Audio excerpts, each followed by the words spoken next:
nating naimbitahan. Siguro nakatayo siya dito sa pulpito mga 2 beses. Tatlo, ayan. Pang-apat ngayon. Ayan. At meron ka na ng fans dito, Pastor eh. Meron ka ng fans.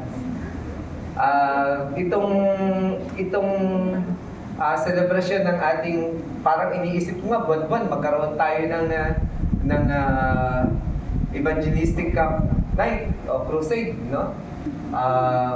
Magtatrabaho lang naman tayong magbuhat at kung ano-ano pang gagawin natin, makapaghahatid na tayo ng salita ng Panginoon sa iba't ibang lugar, malay natin. Bumalik yung ubo ko, nahawa ko sa kay Journey sa kaki. Yun. Yun. Kaya iniisip ko na, sabi ko nung last time na napakinggan natin si Pastor dito sa Saranay, talagang natatandaan ko pa hanggang ngayon yung mensahe at sermon niya. Ginamit siya ng Panginoon, tunay na ginawa siyang tungtungan ng Panginoon. Bago yon, kasama rito niya si Ellis, ang kanyang kabiyak. Yung kanila, yung tatlo nilang anak ay naiwan kanino? Aso ba? Sino nag-aalaga? Yung mga aso. Matatalino yung mga anak nila, yung nag-aaral na yung lalaki sa yung babae nag-aaral. Matatalino. No? Ang daming award at honors sa school. Tapos napakagwapo naman ng bunso nila. Maganda po. Maganda. Sorry. Ako nga pala nagbinyag. Pinaanak niya. Ginong ako. Napakaganda. Okay. Stand corrected. Na-embarrass ako. Maganda yan. Kasi gwapo at maganda yung nanay. Ayan. Salamat sa inyong presensya ngayong umagang ito.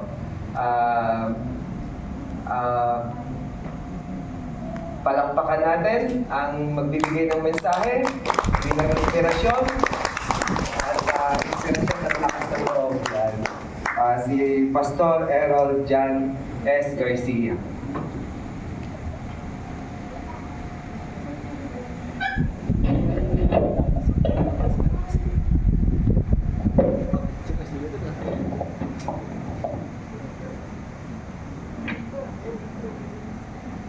Praise.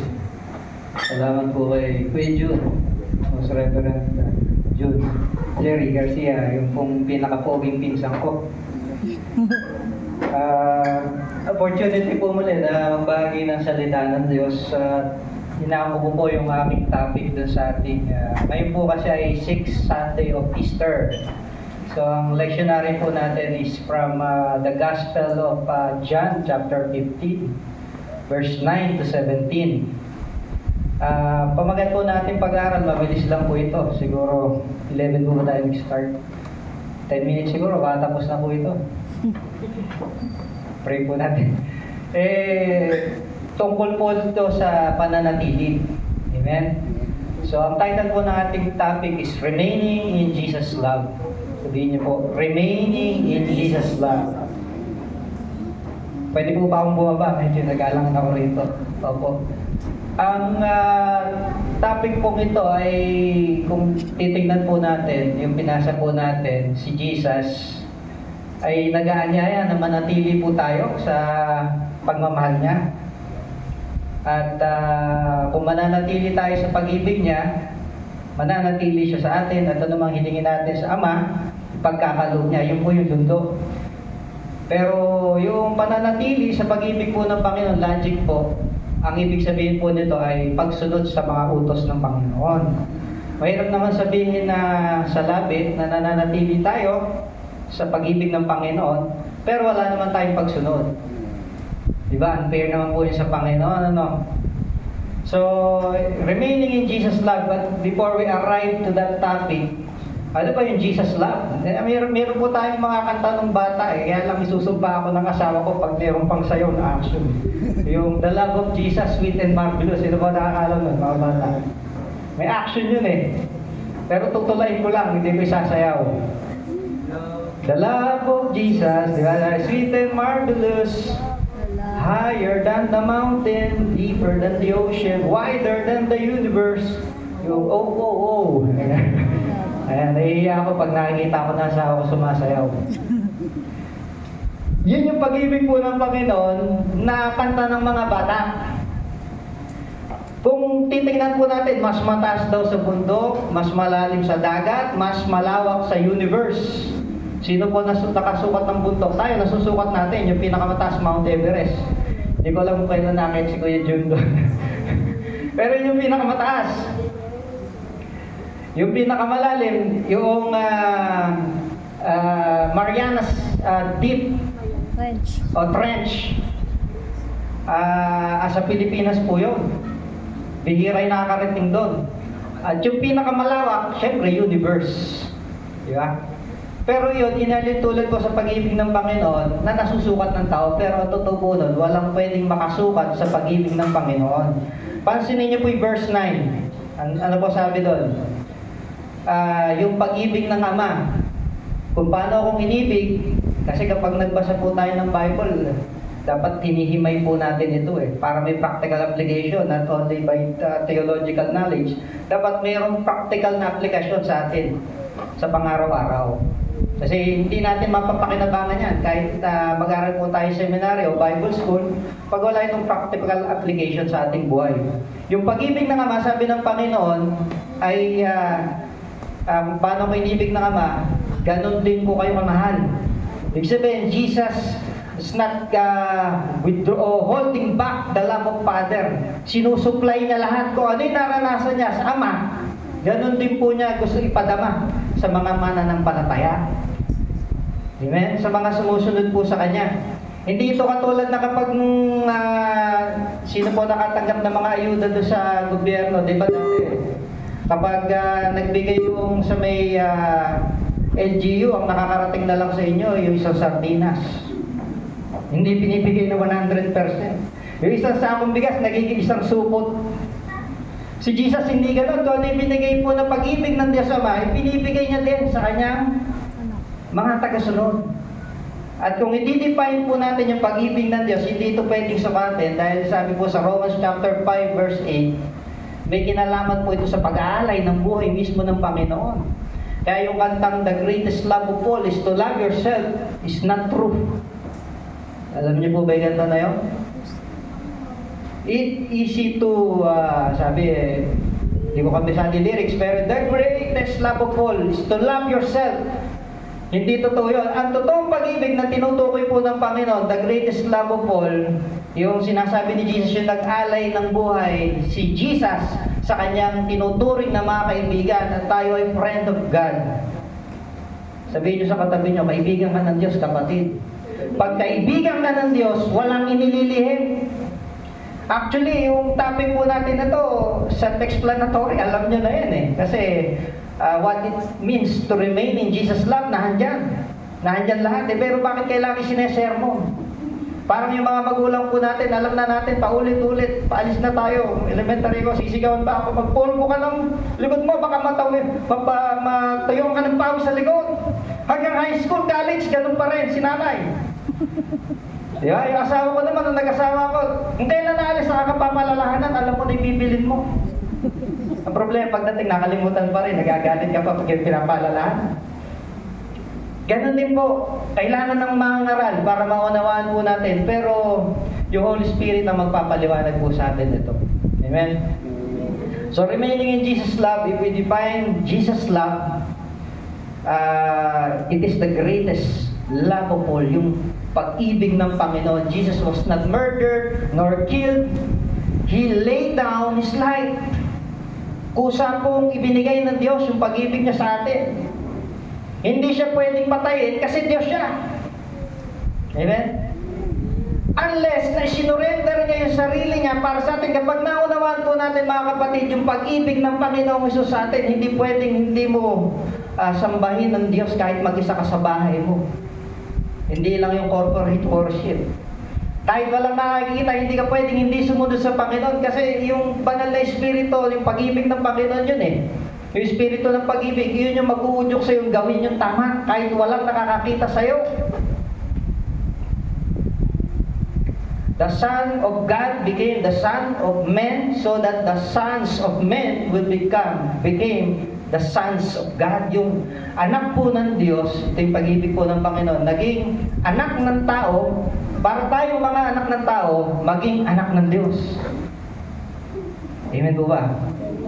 Yun yung pag-ibig po ng Panginoon. Kaya nga 6 Sunday of Easter po tayo, inaalala pa rin natin yung muling pagkabuhay ng Panginoon.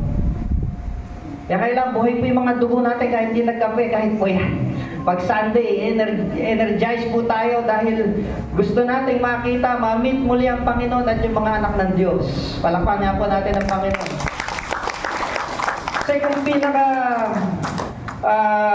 pag-usapan po natin, yung ayokong gamitin term na malupit eh. Pag-ibig kasi kapag yung pag-ibig lang tao, parang isipin natin na napakamakasarili naman ng Panginoon. Bakit gusto niya manatili tayo sa Kanya lagi? Hindi pwedeng secondary lang ang Panginoon. Dahil yung tao kasi, hindi naman nananatili laging love tayo eh. Lagi po bang love niyo yung katabi niyo, yung asawa niyo? Minsan nabubwisit din tayo, di ba? Minsan gusto na nga natin hiwalayan eh. Pagpakatotoo po tayo, banal-banal kayo pag nasa bahay eh. Diba? In church kasi parang hospital yan. Hindi tayo dapat, may mga infirmities po tayo. Meron tayong mga weaknesses na inilalapit natin sa Panginoon para pagalingin tayo ng Diyos at hindi tayo magpapatuloy sa kasalanan. Pero ang Kristiyano, nagkakasala pa rin po yan. Tama po ba? Hindi pwedeng hindi. Kaya mahalin niyo po yung pastor niyo, nag-iisa na lang si Kuya Jun. Lahat tayo, may kahinaan. Kaya yung mga kahinaan po natin, idudulog natin to sa Panginoon dahil yung pag-ibig ng Panginoon, ito yung pupukaw sa lahat ng kahinaan. Sabi po sa Bible, ligubin nyo na lang. Kaya dalawang bagay po, dahil mabilis lang po ito. Remain in Jesus' love, nandun din po sa binasa natin. Number 1, means to have a complete joy. Kompletong kagalakan. Yung kagalakan po na yan, hindi yan kaya ibigay na sa libutan. If we differentiate joy from happiness, happiness is outward. It is based on emotions or emotion, sudden event or moment. And it brings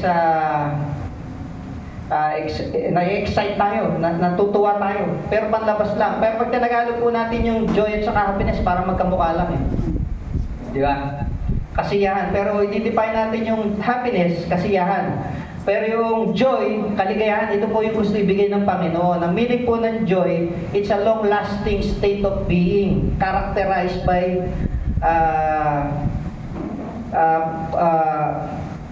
ano ba tawag po dito? Satisfaction with life overall. Satisfied po tayo. Ito po, pwede kang hindi masaya, pero pwedeng joyful ka. Naalala ko po yung lola kumitang ko, nung kami pong mga maraming mag-apo, kumakanta po dito, yung itatawid sa landas. First time ko pong namatay ng mahal sa buhay na naalala ko si Lolo Bitang. Kumakanta ng itatawid sa landas. Sinako yun kasama ron. Pero may mga pinsan po ako umiyak, pero nakangiti. Kasi pwede kang joyful eh, pero hindi ka masaya. Kasi yung kasiyahan, panlabas lang. Yung mga masasamang tao gusto nilang masaya dahil wala silang contentment. Yung joy, nakapalo po doon, may contentment, but it's both emotion. Hindi masama yung happiness if we put it in a proper perspective, but we must prioritize joy. Yung kaligayahan, the joy, yung pwedeng ang magbigay lang nito ang Panginoon. Si Lord lang ang pwedeng magbigay po nito. Hindi ito kayang bigay ng sanlibutan. Yung mga masasamang tao, gusto nila maging masaya, nagnanakaw sila para makontento sila. O hindi meron sila. Kung wala sila, gusto nila makuha. Mga politiko, nangungurap sila. Di ba? Gusto nila sumaya, panlabas. Pag may karelasyon tayo, gusto natin, hindi tayo iwan dahil masaya tayo pagkasama. Pero yung joy, yung gusto ibigay po ng Panginoon, kapag nananatili ka sa Panginoon, ito yung mararanasan po natin. Hindi ito kayang ibigay na sa libutan. The joy that the world cannot give. Yung complete joy. Sabi nga ni Michael B. J-O-Y, joy in my heart. Deep, deep down in my heart. If with acronym J-O-Y, it means Jesus first, others next, yourself last. Pero minsan di totoo yun. Unahan si Jesus, pangalawa kapwa mo, tapos ikaw huli. Pagkainan na, talo-talo muna pastor. di ba? Tapos di ka magpe-pray, hindi po si Jesus. Kain muna ako, nabulunan ka na, hindi ka pa nagpe-pray. Tapos may dala ka pang bag na malaki, Sharon na yan. Ibalot mo ako. Ba't yan yung mga Pilipino, ano mo? Pero kung may pinapalibre na ibalot nyo. Pero alam nyo na kapag may handaan at may madalang malaking bag. Obvious, ano po? So, kailangan Jesus first, others next, yourself last. Pero kung gagawin po natin lahat ito, mga kapatid, siguro kaganda po. Kaya bilib po ako sa pinsan ko dahil nakapag-create po siya ng community sa aking San Johan. Out of nowhere, hindi naman sila taga rito. Christian community pa ng build nila. Kaya mahalin niya po si Kuya Jun dahil yan po ay grasya sa inyo ng Panginoon. Palakpan nga po natin ang Panginoon. Ayun po, masaya po ba tayo? Sabi ko sa inyo, mabilis lang eh. Pero may tanong po ako, ano pinakamabilis na pagkain? Kainin ba? Pero sa fast food, yung pangalawa pa, so fast. Pero may mas mabilis pa doon. Itlog. Tanong niya, bakit? Bakit? Quick. Pag di nyo na-gets, mahina yung wifi signal. Yeah? Pangalawa na po tayo panghuli. If you remain in Jesus' love, you will go and bear fruit that will last. To go means humayo. Hindi mo kailangan mag-abroad para maging misyonero at mga kailangan pa ng mga support, etc. Nagagawin pa mo kabuhayan yung pagiging misyonero, marami pong ganyan. Formality lang yung pagiging misyonero pero nagtatrabaho naman sa ibang bansa, nahanap pa ng support. Ang pagiging misyonero po, ito go, yung sinasabi ng Panginoon, pag nananatili tayo sa Panginoon, iba kasi, nung nagkatrabaho, ayaw nang manatili sa church. Nung dati, nung malapang trabaho, nasa loob ng church. Nung tinugon na ng Panginoon yung prayer, ala na sa church. Hello? Marami pong ganyan. Di ba? Masakit pero totoo. Yung paghayo po, kahit saan pwede po tayo eh. Pag nananatili tayo sa pag-ibig ng Panginoon, nag-overwhelm po yan, umaapaw yan, yung pag-ibig ng Diyos, you cannot contain it, you have to share it.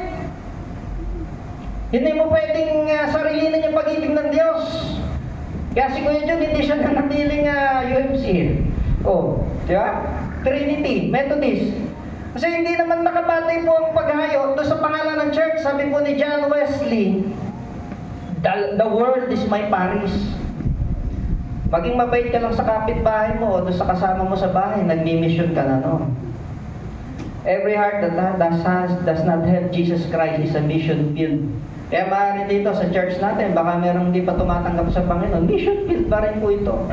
Kaya may nagsesermon, patuloy tayong pinapaalala kasi ang gamot sa paalala o gamot sa nakakalimot, paalala.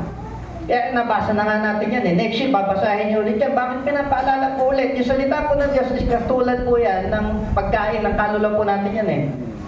Pag kumain ka ng adobo, hindi ka na ulit kakain. Rereklamo ka, puro adobo na lang ulam, ayoko na. Masailan pa. Ganun po yung salita ng Diyos. Kailangan palalahanan po tayo at hindi pwedeng humayo sa pangalan ng Panginoon. Hindi mo kailangan mag-street preaching. May mga kakilala po ako, nangangaral ng salita ng Diyos. Talagang malalakas po ang loob nila. Iba naman nangangaral, hindi nangingi. Iba naman nakakit na bas, nangihingi. Minsan tinanong ko po yun eh, bakit po ba kayo nangihingi? Hindi niya naman miyembro yung hinihingan niyo. Nagalit. Ikaw mangaral, sabi. Ayoko ka ako, ikaw nangangaral. Tapos may nangangaral din, nangihingi sa bus. Babae naman to, unay lalaki. Nagbigay ako babae. May discrimination, ano? Hindi, minsan naawa ka rin kasi. Diba? Pero yung kapag nananatili tayo sa Panginoon, maganda po, oh, maganda na ako. At pinamper mo ka ako, sige ka pupunta ako sa church. Magpapaalam muna kay Mrs. Sa Olonga po yun eh, sumasakay sa Arayan, sa Genesis bus. Pero suplado yung mga Genesis aircon sila eh. Ang nagsasakay lang sa kanila, yung hindi aircon, yung Arayan. Kaya minsan nakakaawa, talagang lumalaki na yung binti nila, kakakit doon sa bus. Kababaeng tao, eh, binigyan ko ng 20. Maganda naman eh. At least eh, para ma-maintain niya po yung ano niya. Kung may pamasahe man lang, pamerienda. Ganun po, hindi natin kailangan mangaral sa bus, mag-street preaching sa palengke, pero walang problema doon kung gusto nyong gawin. Yung gumawa ka lang na mabuti kasi doing good is all about sharing the kingdom of God. The kingdom of God is all about doing good. Amen po ba?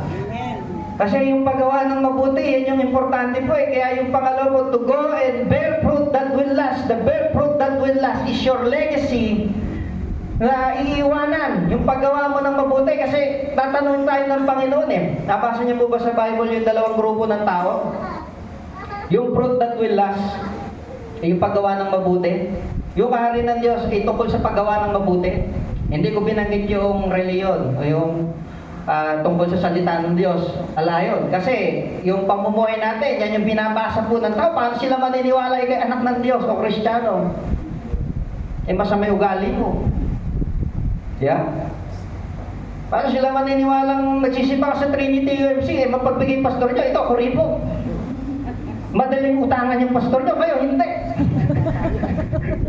Pag lang kayo sisira. Basta sinabi niyo, hindi, magbayad kayo, masama yung hindi nagbabayad, ilista na lang sa hangin. Eh, sinabi ng Panginoon, yung dalawang grupo ng tao, kinuwento niya po ito sa gospel. Merong grupo ng tao, sabi ng Panginoon, nung nasa langit na, ginawa nyo ng mabuti ako na ako'y nakakulong, dinalaw nyo ako, pinakain nyo ako, nung ako ay nagugutom, ako'y nauuhaw, pinainom nyo ako, pinatuloy nyo ako, nung ako ay stranger. Sabi ng mga tao, ang grupo ng tao na yun, kailan po yung Panginoon? Kung ginawa nyo ito, sabi ng Panginoon, doon sa pinakaba, pinakamahirap yung hindi kayo pwedeng gantihan, sa akin yung ginawa. Amen. So, doing good po yun. Yun yung legacy, yun yung fruit that will last hanggang eternity, mga kapatid. Kaya huwag niyo minamalit yung paggawa ng mabuti. Yung mga ibang Kristiyano, sinasabi nila, hindi naman naliligtas sa mabuting gawa. Hindi nga, pero yan yung katunayan ay kay ligtas. Amen? Amen. Ano tatandaan ng tao sa inyo kapag hindi ka gumawa ng mabuti? Puro Bible verse sinasabi mo. Amen? Napaka-religious naman ng taong to, nauntog sa langit. Nadulas, hallelujah pa rin. Walang masabi sa sarap na hallelujah pa rin. Diba? Ano siya makarinig sa mga ayoko naman banggit. Pero hindi masama mag-hallelujah kaysa naman magmura. Tapos yung pangalawang grupo ng tao, sabi ng Panginoon, ako nagutom, nauhaw, hindi niyo ako pinakain, pinainom, ako nakulong, hindi niyo ako dinalaw, ako stranger, hindi niyo ako pinatuloy sa bahay niyo. Sabi ng isang grupo ng tao, kailan po namin na nangyari yung Panginoon? Kung alam po sana namin, gagawin namin ito sa inyo eh. Ang sabi ng Panginoon, nung hindi nyo ito ginawa sa pinakaaba, yung hindi pwedeng gumanti sa inyo, yun yung pinakaaba eh. Kasi minsan yung tao nagre-regalo lang kasi riregaluhan din siya eh. Kapag mayaman yung may birthday, mamahalin ang nireregalo. Kapag mahirap, kung ano-ano lang. Yung pinaglumaan na brief lang ireregalo. Nakasya na pati si ganyan ang kalaki pewang. Butas pa. Pero pag mayaman, hirap na hirap paghanap ng regalo sa Lazada. Pero pag mahirap, kung ano na lang kunin. Yung pinaglumaan na lang ni Mrs. Di ba? Huwag ganon. Yung i-invite, sabi ng Panginoon, yung mga hindi pwedeng mag-invite back sa'yo, yung bigyan mo, yung hindi kayang gumanti sa'yo, kasi ang Diyos, Ama natin sa langit, yan na nakakakita. Palakpakan niya natin ng Panginoon. Huwag kang nagbibigay nang hindi mo kailangan, yung ibigay mo, yung medyo masakit minsan. Diba? Yung brand new na konti. Huwag yung hindi napapakinabangan. At tumulong tayo sa hindi kayang magbalik ng tulong. Amen po ba? Yan yung fruit that will last. Tayo tumayot manalangin. Sabi ko sa inyo, madali lang po ito. At kapag ginawa po natin to, nanatili tayo, we remain in Jesus' love. Verse 17, ang sabi po sa Bible ng Panginoon, ano mang hingin nyo sa Panginoon, sa Diyos Ama, sa pangalan ng Panginoong Hesus, ipagkakaloob nyo. Walang sinabing limit. Minsan tayo lang naglilimit sa prayer natin eh. Kasi naman ang prayer nyo, tumama agad sa loto. Hindi pa pwedeng unti-unti lang. Gusto nyo kagad instant. Minsan may mga dahilan bakit hindi tinutugon ng Panginoon yung prayer natin. Pero ito yung guaranteed, 100% totoo pag si Jesus ay nagsalita, His words are trustworthy. Maasahan mong totoo. Ano may hilingin mo sa pangalan ko, sabi ni Jesus. Kung nananatili ka sa pag-ibig ng Panginoon, ipagkakalob sa'yo. Maaring sa panahon po natin ngayon, nagdududahan mo, Panginoon, parang imposible yata, Pastor. Hindi naman ako nagsabi, si Lord. Kaya pumingin po tayo, hilingin natin sa Panginoon, sa puso natin, hindi man ito mangyari pa sa ngayon. Kung ano may prayer niyo sa Panginoon, manatili kayo sa paglilingkod sa Panginoon. Sana lumago tayo, tama yung sinasabi ni Kuya Jude. Pag-invite tayo ng kapitbahay natin, maging mabuti tayo sa kapwa natin. Samantalay natin paggawa ng mabuti kasi kapag yumaman na yan, hindi na kailangan ng tulong natin yan. Hanggat may kailangan lang yan, samantalay natin. At no choice siya pag in-invite mo sa church. Di ba? So, pag-pray natin, ano yung kahilingan niya sa Panginoon? Maring dumaraan po tayo sa matinding problema na parang gabundok. Eh sabi ng kanta, mas mataas siya sa bundok. Mas malawak siya sa kalawakan at mas malalim siya sa dagat. Kaya kahit anong hilingin mo sa Panginoon, nilikha niya lang doon sa libutan. Eh ano ba yung bagay na hindi niya kaya ipagkaloob? Kung naipagkaloob ng Diyos Ama si Jesus, yung pinakamahalaga sa lahat, walang bagay sa sanlibutan na hindi kaya ipagkaloob sa Panginoon. Huwag niyong bigyan ng limit ang Diyos. Kaya pag nag-pray tayo sa Panginoon, sky's the limit. Parang tinatawanan natin sarili natin, totoo kaya Lord, pray ko ngayon to eh. Pero walang imposible sa Panginoon. Salamat po aming dakilang Diyos. Gusto po namin manatili na kami sa paglilingkod sa inyo, sa iyong pag-ibig, sa pagsunod, Panginoon, at to love one another, Panginoon. Mali namin kapwa namin, higit lalo yung mga aba. Maging maunawain kami, Panginoon, sa aming mga kailangan dahil yun yung utos mo, Lord. Kung mananatili kami sa inyo, susunod kami sa iyong mga utos, at yan na yung magmahalan, magpatawaran, at kakalimutan na yung mga tampo dahil hindi mo yan kalooban. Kaya bless mo, Panginoon, aming mga kapatid sa lugar na ito, panguna ng aking pinsan si Kuya June, sa pangalan ng Ama, ng Anak, ng Banal na Espiritu. Palakpakan po natin si Jesus.